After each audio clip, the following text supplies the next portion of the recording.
We're now going to see the various stages comprising a forward launch. In weak or nil wind conditions, this takeoff technique is often preferred to the reverse launch method.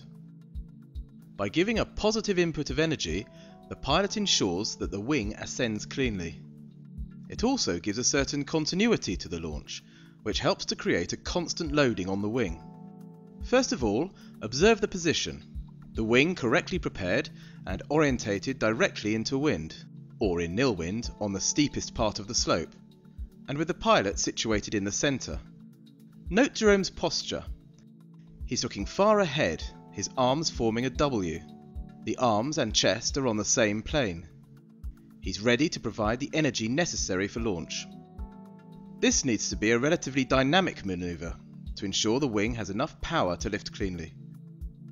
However, take care to regulate your input according to the strength of the wind.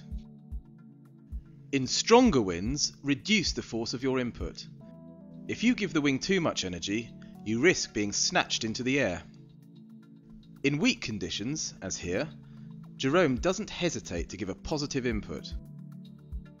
Then the wing lifts, either quickly or more slowly, to arrive at a position above your head.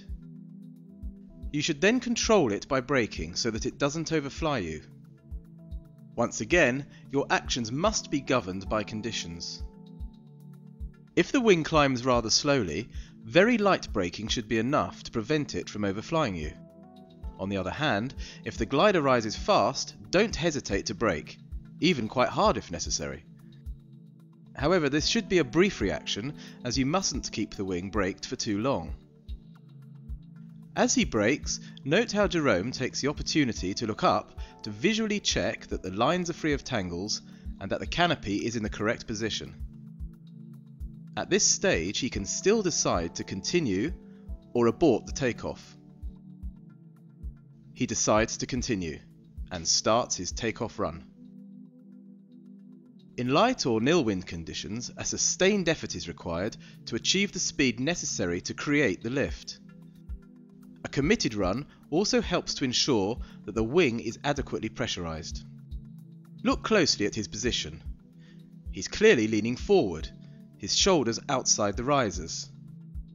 His weight is transmitted to the wing due to firm pressure on the chest strap of his harness.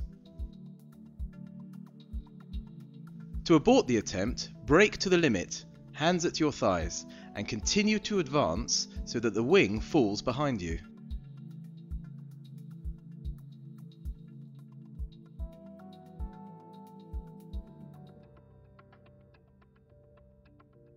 The glider and pilot form a pendular system.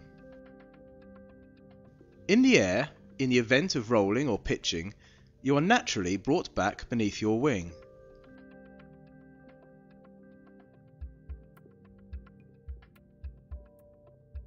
On the ground, it's a different matter entirely. If your wing moves to the left or right, it's up to you to follow it to regain the equilibrium.